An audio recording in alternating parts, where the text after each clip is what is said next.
Jonesy, I can already tell that it's going to be a prickly one tonight. I'm not very well. I've actually got COVID, mate. The first time I've got it, it's caught up with me after, I don't know, it feels like I've been involved with it for 10 years or whatever now. So I'm not very well. So I'm already a little bit tired and irritable. Getting very similar vibes off of you as well. Now, Norwich and Leeds. I don't know. I feel like it's probably best for the purpose of the podcast to just start with Norwich, and we'll be brief on that, shall we? Because there's not really a lot to cover, is there? There's not a lot to talk about. It was just annoying. We won. No, we won. We won. No, I'll take it back. We won. We won 2-0 against the team, and we should have won 6-0. The attitude did irritate me slightly, but I'm never ever gonna complain about a win. Do you know what I mean? Unless it's a win under Allardyce, when I would have complained. But yeah, we won the game, and we never looked under threat really at all. I just think we should. It was bordering on unprofessional how lackadaisical we were in the final third, I thought. Yeah, I mean, like I said in the intro, literally the most routine win you'll probably ever see us have. Like, it was, we didn't have to get out of first gear. And yeah, perhaps we should have put to the sword a little bit and scored 5-6 or whatever. But the way I see it is that a win's a win. It's 3 points. Like you said, we didn't really look in danger of conceding the goal. I know Adam Eder hit the post in the second half. Good save from Fabianski. But other than that, I don't remember them doing anything of note. No. And like defensively, like Grant Hanley was just all over the shop. He's hilarious, isn't he? Yeah. And I mean, sounds bad. How they've beat Everton, by the way. Yeah, I know. But like, Everton. Watching Grant Hanley, like watching Diop against Leeds was like reminding me of watching Hanley against us on Wednesday, because it's just all over the shop. But yeah, like, I don't know. Yeah, we could have scored more. We probably should have scored more, but it's 3 points. And yeah, you just move on. You move on from it and go, yeah, great, happy days. Not a great deal to really build on that, really, because it was just so routine. It was just like just rock up and get the 3 points. Yeah, it literally was terrible in the Premier League. It shouldn't be that easy in the Premier League. Nah, and that's the thing, isn't it? And they say about Norwich get grief, don't they? But I think positive. Jarrod Bowen scoring 2. That was good. Not just because I'd captained him in fantasy football, but I think, he's obviously will cover. Excuse me, the Leeds game in a minute, but he's playing superbly, isn't he? And it's so good to see a player making the progress that fans hoped and thought he would. And yeah, by far, people say Declan, and I understand that, but he's certainly on par as our best and most important player this season. So anything else then, Jonesy, from that Norwich game? I mean, we were all over them. We even had most possession, which we never ever do in a game. Yeah. But was there anything else really that it was funny, wasn't it? It's just like, I just sat there with my dad, and I normally am pretty good at I'm always concentrating and into the game, but I was just quite relaxed. I watched it with Chad as well, Chad and my dad, and we were having a chat during the game, just almost, you know what I mean? Almost as if it was on in the TV in the background. Bit of social, yeah. Yeah, just having a chat. The only thing that we didn't really notice it during the game, but seeing the video after, was Tim Krul like throwing Vlasic into the goal by his head. Oh, mate, yeah. What a fallacy that is. Yeah. When obviously that happened down our end, and the game stopped for a little bit while they put Vlasic's head back on. Yeah. We didn't see it. We just thought, what's he doing on the floor in the goal? Like, what? Get up! What could have possibly happened? We just didn't see it. And it was only after the game when someone sent me the video, and I was like, why on earth has VAR not looked at that and gone, well, that's a penalty? Like, you can't grab someone by the head and chuck them into the goal. Like, what are you doing?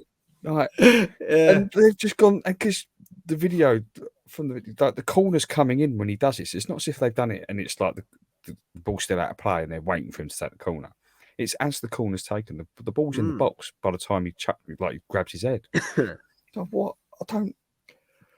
That would always baffle me. So why hasn't that never been checked? When you have other situations where they literally try to find every single reason possible to not give a goal or give a penalty, and then like you basically assault someone, and it's like, nah, can't bother to check that. Yeah. It doesn't really matter because we won the game, but come on, But like, it where's the does, doesn't it? consistency? Where's the You're right. consistency? Yeah. Like people, I see people laughing about it on Twitter, and it's like you can laugh about it, but what's If it gone was wrong there? 1-1, you'd be furious. What's gone wrong there for that not to have bothered being checked? So, other than that, like literally nothing to talk about. No, you're right, mate. Yeah, it was just like, meh. All right, yeah, but you are. It is pathetic, and you should almost really be equally as angry, even though it hasn't cost your team, shouldn't you? Really, because at the beginning of the season, everything was going so well. The officiating was brilliant. Just seems to have absolutely fallen off a cliff, and we're back into like farcical fallacy territory again. But hey, like you said, mate, 3 points on the board, bumped us up to 4th, which is where we stay. As I mentioned in the intro, more because of teams around us not playing Arsenal and Spurs, that getting called off. I can't even be bothered to go into that, mate. I don't know anyone who doesn't think it's a joke unless they're a gooner. One COVID case, and to be fair, the Arsenal fans I've spoken to are also like, yeah, like we're glad we got it called off because like half our squad's like not there, but at the same time, like it should have gone ahead. Because of AFCON, and then after they'd loaned out 2 players, Ainsley Maitland and Balogun. Yeah, and Xhaka gets a red card. And if he hadn't, honestly, mate, it's an absolute farce. And people are going, it's the rules. I agree. Primarily, it is the rules. But the fact that Arsenal completely escape blame or any criticism because the rules are there to be, just because they're there to be manipulated, it doesn't mean you have to manipulate them. And the youngsters played on Friday night. Yeah. And Leeds, Friday night. Yeah, Leeds, like you mentioned already, you got to give them a bit of respect, really, haven't they? None of that from them. Playing with youngsters on the bench, youngsters on the pitch. Yeah, complete fallacy. And anyone saying that Arsenal aren't culpable or should be escape criticism is an absolute buffoon as well. Let's move on to the Leeds game then, mate. Let's go 2-footed into the Issa Diop situation then, because I just don't. I just what you were saying earlier on. I'll try and get my words out here, mate. I'm just apoplectic with rage. But what you were saying earlier on about, because he's not been good before, he's the first one to be the fall guy. I completely disagree with that. The reason I'm pointing the finger at him is because he was the worst player on the pitch again, and his mistakes or things that he did directly led to 2 Leeds goals. Two of Leeds' 3 goals were scored within 15 seconds of a dodgy pass out from the back to someone in the middle of the park who was under pressure. And I know Leeds put pressure on, that's their thing. But if you know, know that, don't do that then. Play accordingly. I mean, one pass was particularly sloppy, which was 100% him. The other one, the Vlasic one, you sort of think, all right, 50-50 blame there. And I think it was the 3rd goal as well, where Rodrigo or Rafinha, excuse me for getting the names mixed up, picks up the ball and goes round him like the bloke's made of concrete. He makes some weird, stupid lunge. It was his pass that saw Leeds with the ball anyway, when they shouldn't have been. It should have been West Ham in possession. He'd already given the ball away. And then the winger goes down the right-hand side. And rather than just standing off him, making it difficult for him, holding him up, showing him to the line or whatever, making him do something, he just mindlessly lunges in when he knows him and all his teammates are out of position anyway. The bloke dances past him as if he's not there. And then seconds later, bang, Leeds have scored again. And I just think it's easy to sort of criticise the whole team. But I also think, all right, yeah, sure, point fingers at others who've had maybe a 5 out of 10 or a 6 out of 10. But we've scored 2 goals in a reasonable amount of Premier League games. 2 goals is enough to certainly get you a point and often win the game, providing you defend properly. And I just think you take Diop out of that and what he did at the weekend, I sort of think it's a little bit unfair. You shouldn't be relying on Jarrod Bowen to score, albeit a sitter at the end of the game, to rescue you a point. And if you take him out of the equation, and I just think we get something out of that game, and it's as black and white and as simple as that for me. I don't disagree that he was at fault for at least 2 of the goals. He made a lot of mistakes. His passing was off. The team as a whole really struggled on the day with Leeds' press. Like just the whole 90 minutes just really couldn't deal with it. And the one player in particular who just really panicked every time he was in possession of the ball was Diop, because it was as if they were targeting him. Because every time he got the ball, he had like 3 players running at him, and he just was like, "Oh my god, what am I going to do?" Confidence was shot.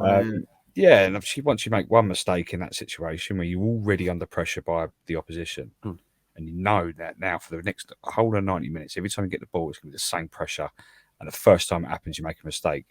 The game's gone for you. Yeah. And it seemed to affect him, didn't it? Yeah, and it did, and that's what happened. And it just got worse and worse and worse for him throughout the game. But the point I was making is that, his confidence has been shot ever since COVID forced him out of the team at the beginning of last season. Ever since because he was the first choice alongside Ogbonna for a good 14 months after he arrived at the club, and then got COVID to miss out a few games, and then Balbuena came in, and then eventually Dawson, and he's just never been the same player since. And I'm not blaming COVID on that, but it was as if that disruption to his run of games and his form. Ever since then, he's really struggled, and I think there's been times last season, as I said before, where he's been coached in the middle of games by Aaron Cresswell, and dodgy decision making, bad passing, out of position. He has been the one player where fans have gone rubbish. Got to get rid of him. Maybe him and Yarmolenko, the 2 players. Got to get rid of him. Not good enough anymore. So when games like that happen, where really the whole team struggled on the day, we scored 2 goals, but 90% of the time we were under a lot of pressure from Leeds, and we couldn't handle them all around the pitch. But because it's him, it's heightened. But I do agree that on the day it was his fault. But okay, just let me look at it slightly then, because I don't want to sort of have a pop at you or whatever. But you do. I don't want to do that at all. Actually, you're a very good friend of mine. I never want to have a pop at you. However, here it comes. Okay. No, I just think turn it around slightly, and all those other players like Kufal. The reason you're saying it's heightened because he's got a track record now of poor games for the club.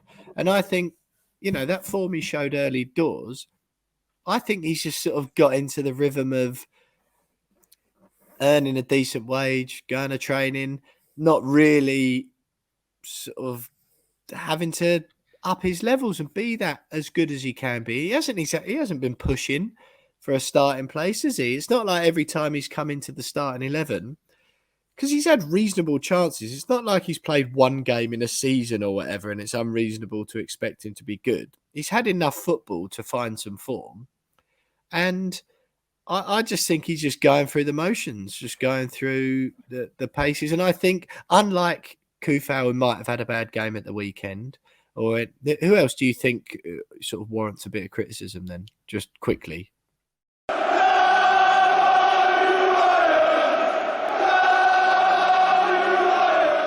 Happy New Year from our friends over at Manscaped. It's that time of the year when we all commit to changing something in our lives for the better. So why not turn to Manscaped to ensure your grooming is on point and the best it can be throughout 2022. As New Year's resolutions go, pledging your commitment to your male grooming routine is the least you can do. And Manscaped's Performance Package 4.0 has everything you need to ensure you don't drop the ball early on and remain consistent in keeping things neat and and tidy all year round. And to help you get off to the perfect start, you can get 20% off and free shipping at manscaped.com with the code WeAreWestHam. That's 20% off and free shipping at manscaped.com with the code WeAreWestHam. Yep, the Manscaped Performance Package has everything to boost your below-the-waist grooming game, from the Lawnmower 4.0 trimmer with advanced skin-safe technology that reduces cuts and nicks, the Crop Preserver, which is a spray that protects against chafing, and the Crop Reviver, which would ensure things down there remain fresh at all times. To top it all off, you even get a shed travel bag so you can carry all of your precious Manscaped products in style everywhere you go. Will, have you got any grooming-related New Year's resolutions knocking about? Well, mate, as you know, we got our hands on the weed whackers earlier this year, and whilst I thought I was a bit too young for trimming nose hair, I had noticed a couple of rogue ones creeping out the nearer I got to 30. So yeah, that's my resolution this year: regular use on the weed whacker, and make sure those nose hairs are in check and there's no rogue ones creeping out for everyone to see. Fair. Mine is just to be a bit more on top of it. I have the same New Year's resolution every year, which is just to be better at everything. And everything in that bracket, everything is maybe a little bit of fitness, work, parenting now. And now I've got another one, which is grooming. So I'm going to be better at grooming, self-grooming, below and above the waist. And the nose hairs definitely need to be done a little bit more regularly than they have been. So yeah, I'm with you on that one, mate. Like to hear it. So to get your hands on the Manscaped Performance Package 4.0 and to see all the other top quality male grooming products they have available this new year, head over to manscaped.com today. And remember, get 20% off and free shipping with the code WeAreWestHam. That's 20% off and free shipping with the code WeAreWestHam at manscaped.com. Have no regrets this year with our friends at Manscaped.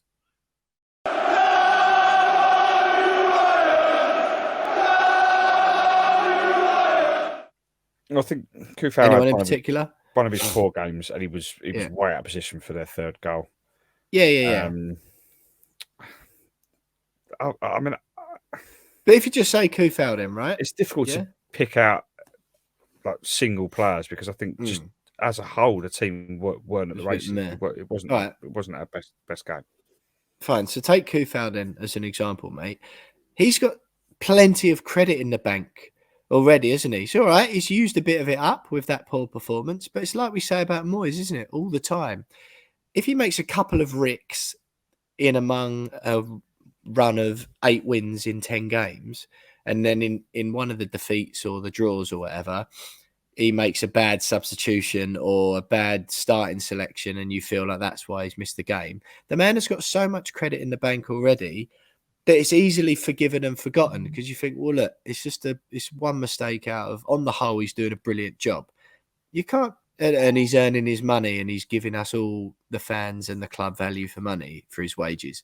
You can't say that about Diop, I don't think. I just think he's a well-paid player at that club, isn't he? Yeah, he's probably in the top 30% of earners. And I don't think we get a good return on that. He's by far and away our 4th best centre-back, and we've got 4. I think the worrying thing with Diop at the moment for him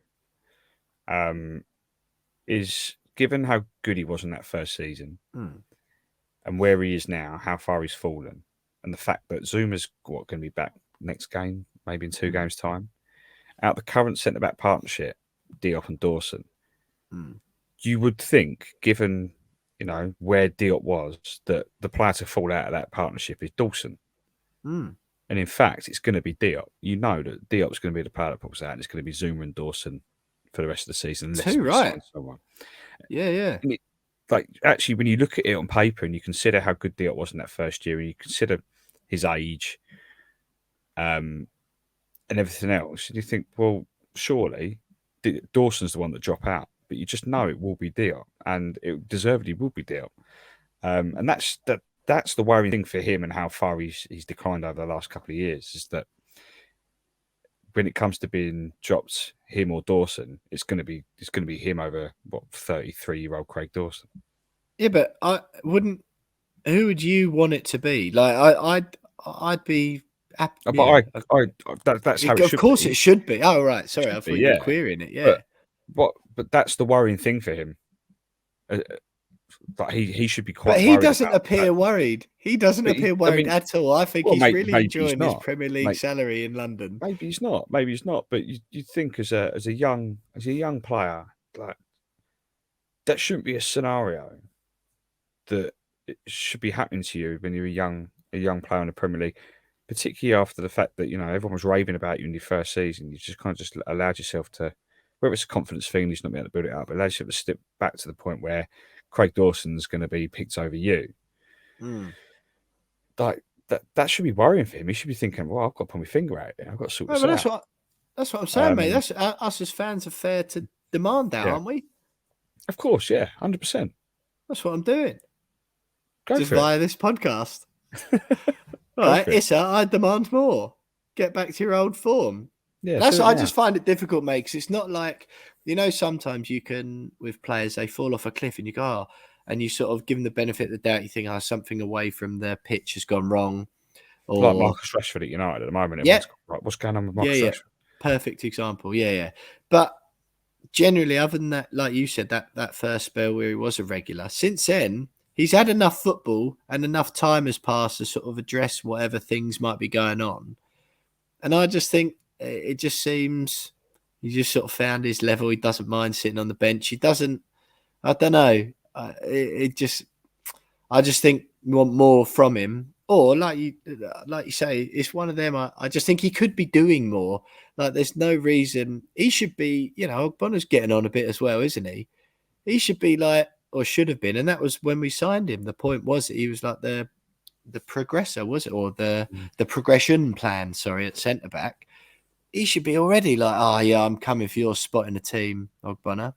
He's not though, is he? He's just he seems to just be letting his career pass him by and his time at West Ham peter out. And like you say, right, we should be having a conversation about, well, we're going to need to sign a few centre backs in the foreseeable future because Dawson will be, too old for it soon. Ogbonna is reaching that level if this knee injury is as bad as we think it is. Whatever, it should be like that. We should, don't worry, we've got our centre back for the next 5 years in Issa Diop because he's developed and progressed. He's just gone backwards from his brilliant start, and I think it's fair to demand and want more from him as fans. No, I completely agree with you. Did you fart then, or was that your chair? Nah, it sounded alarmingly like a fart. Definitely didn't fart. I would have muted if you farted. You didn't want to hear that. Proper comical value, that. Yeah, no, I mean, I do 100% agree with you. I like he deserves the criticism that he's getting, but my point was that he's not the only one that was 100% at fault against Leeds. I think there were other situations which ultimately led to the defeat. And yeah, okay, the likes of Soufal and Bowen have got credit in the bank. Bowen more so than Soufal at this stage, but you're out of position for a goal where you just shouldn't be out of position for, or you're trying to chest the ball in from 2 yards when you should be heading it in. Like just little things like that. It's like, come on, like you can still criticise those situations and those decisions on the pitch. And that's the point I was making. But yeah, Diop was woeful again. Yeah, fair enough. Well, Jack Harrison scored the first hat-trick of his career. I think the last time he scored 2 goals in a game, he was playing for New York City FC, which is obviously quite some time ago. Josie, I don't really know what to say, mate. It was just frustrating. The whole thing, I think, was just annoying. Like the goals were sloppy and rubbish, and we just went into it with that lackadaisical attitude. I thought our goals were good. Nice to see Pablo get on the score sheet. A nice tidy finish as well, to be quite honest. Jarrod Bowen getting the other one, of course, and then Bowen misses right at the end. Now, as I said, tested positive over the weekend, so wasn't able to go to the game. Would have been working anyway, so I was never going to be able to go. But when that right at the end, I was watching it on telly, Wasn't feeling particularly clever. And when the miss at the end, I couldn't speak anymore. Like, I was already having a rough time and a rough day, and when that went over, I just couldn't speak. I was like, I'm going to sleep. Just couldn't say anything. You got to credit him for the goal. That's 3 goals in 2 games. He's in absolutely superb form, Jarrod Bowen. He should score that. We've just watched it back again together then, haven't we, with the end when he chests it over. Talk to me about the goal first, and then we'll cover the apology that he's made on social media after the game. But he should be heading it. I don't really understand why he's decided to chest it. It wasn't as if it was like proper fizzed at him either from 2 yards. No, it was a decent whipped in cross, but he had enough time to make a decision where he was going to chest it or head it.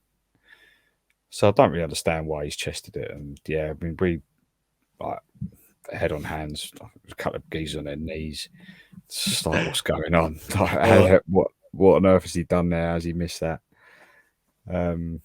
Yeah, just baffling really, and yeah, frustrating. But I think yeah, we probably didn't deserve a point anyway. Looking back on it, it would have been really unfair on Leeds, I think. But is what it is. But the whole Harrison getting a hat trick, why have we allowed Jack Harrison to score a hat trick against us? And the weirdest thing is, I actually didn't realise he scored the hat trick until later on in the day when I was looking at the stats, and then saw his name pop up 3 times. I was like, oh really? It's worse than I thought it was.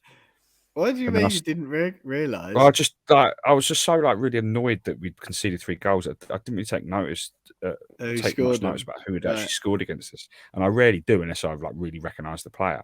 He's not exactly the most recognisable of players either. And I was like, oh really? He's actually scored a hat trick against us, and then that made me really annoyed that my son's called Harrison, and I was just like, why? Leeds, thanks. You've ruined my Sunday. Yeah, that was funny. I'm now questioning why I've named my son Harrison, because Jack Harrison's got a catch against us. And I don't suppose it was after Jack Harrison, was it? No, but still, I was just like, now, at least for the next 24 to 48 hours, every time I say my son's name, I'm going to be reminded of the fact that Jack Harrison's got that against us. And I was like, I don't need this. It's a Sunday. I don't need this at all. It's annoying. But yeah, it's what it is. Yeah. So Jarrod Bowen, after the game, posted a photo of himself from the game, celebrating the goal he did score. Great header, by the way. Leeds look well susceptible from corners, and I do also think we deserve the point, although it was a disappointing game. I think the way we played going forward, we did look reasonably dangerous. We caused Leeds problems, and it easily could have been that 3-3. Jarrod Bowen, though, posted a photo of himself after the game celebrating his goal, and wrote, "The highs and lows of football I'm devastated with today. I can only apologise to the fans and my teammates for getting it wrong and get ready to put it right next weekend." He obviously meant the miss right at the end. West Ham replied and said, "Head up, Jarrod. 9 goals and 8 assists already this season. You're massive for this team," which is true. Darren Randolph was in there as well. Bowen for England, keep your head up, bro. Screw the haters and on to the next game. You've got 0 to apologise for. Declan Rice said, chipped in as well, saying, what you've contributed this season have been huge, blah, blah, blah. Now, do you want to tackle that head on first? Because I absolutely hate footballer apologies. They're just hollow and tragic and pathetic. It's like, as long as it's either one of 2 things, right? You either fall into one of 2 categories. You're either like Jarrod Bowen, clearly trying your best for the team week in, week out, really important and really good, and don't need to apologise. Or you're absolutely rubbish week in, week out, and the last thing fans need is hollow, empty words on social media. They need you to buck your act up and perform better on the pitch. In no circumstance is a footballer apology needed, ever. In this situation, it's weird. I don't even feel. I mean, if I was Martin Over Declan Rice, I'd be like, delete that now. That should not be on the social media. You should be doing that. Yeah. Just very weird thing to. After you've scored in the game, after you've scored 3 and 2, and you've the like no Englishman in the Premier League scored more goals or assists than you this season. Like you're like one of the best players in the Premier League at the moment in terms of It's form. just, yeah, it You just miss an open annoys goal. me. Okay, you should have done better, but not apologise, not publicly. That's annoyed me more than him missing the open goal. Yeah, it's like the only time I can half get it is if, you know, they've done something just ridiculous in a game, like get sent off because of a really, really stupid challenge at a really crucial moment, which has then cost the team an important game.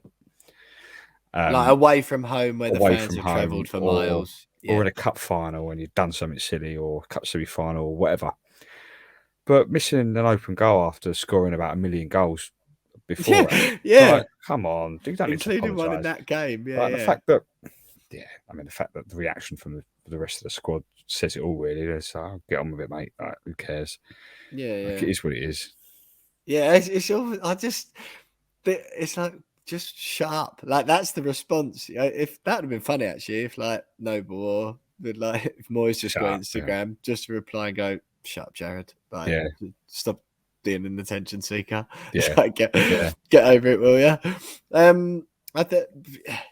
mean, he should head it, shouldn't he? You've said that already, Jonesy. All in all, a frustrating one, but we're still doing all right, aren't we? We're still fourth in the league. I think the frustration comes from, we touched on it earlier. Obviously, fourth in the league sounds good. Arsenal and Tottenham are breathing down our necks now. They do have to play each other, of course, in one of those games in hand, so they can't both win those. But the Manchester United game not beating Leeds or losing to Leeds makes that Man United game this weekend huge, doesn't it? We would have been on the 40-point mark already if we'd won that. We're still on 37 now after playing 22 games. Man United are 5 points behind us. We've played 2 games less. You sort of think, if we lose to United, they, you sort of say they're going to catch us. Their goal difference is worse than ours, but yeah, they could easily catch us. Arsenal and Tottenham there, breathing down the necks as well. All of a sudden, it's like, oh, actually, if you average it out, we could only be 7th once all things are even and all the games are played. Yeah, only 7th. Imagine this, mate. I when know, we're it's in crazy, Sport isn't it? Radio, only 7th. It's like it's losing against Leeds has made it unnecessary, made the United game unnecessarily bigger than what it actually should be. Yeah. Like, we're now going into that game. Normally, you go to Old Trafford and go, even despite the fact that we're better than United at the moment, that you still go there and go, oh, it's still going to be a tough game. Take a point. Now it's like, we'll probably still take a point, but we kind of need all 3 now if we're going to stay in the conversation for at least top 4, if not top 6. But really, like, February's massive for us when you look at the teams we've got to play. You've got Watford at home, Leicester away, Newcastle at home, Wolves at home. Like, we need 10 points out of those 12 games if we're going to stay in the conversation. But even then, you're still relying on the likes of Spurs, who've got like a season's worth of like games in hand. Arsenal have got about 10. Like, they're going to catch us. One of them's going to catch us. So, like, we're not picking up 3 points against Leeds means that, we haven't, I think there would have been an 8-point gap between us and 5th, I think. Just leave yourself open, don't you? Now, within 2 games, we could slip down into 7th when, and then you go into February against those teams that I've just said, and 10 points minimum out of those 12 is needed. Just to be in a conversation going into March when, the fixtures get notably harder. So we're going down, aren't we? Yeah, it's frustrating. It's frustrating, but actually, when you look at it in hindsight, we're still massive and we're still 4th in the Premier League. And I think it's mostly because the reason why it's frustrating is because you kind of get your hopes up a little bit that actually, like, we could. Mate, we're still in the running. We're still in the running, aren't we? But now the doubt's coming in, going, oh, maybe we've blown it. Maybe we've blown top 4. Maybe we'll be all right. But yeah, it literally isn't the end of the world, despite me making it sound like it is the end of the world. But we'll beat Man United, mate, and then there'll be absolutely nothing to worry about. Terrible time to be a West Ham fan, eh? That's awful. Yeah, only 7th. That was. I'm glad I caught myself saying that. That is absolutely hilarious. Well, look, got to put that one behind us. good win against Norwich, but you sort of, I mean, anyone who doesn't beat Norwich, no wonder the Rafa Benitez was sacked straight after that, because anyone who doesn't beat Norwich Shambolic. is just absolutely shambles. Yeah.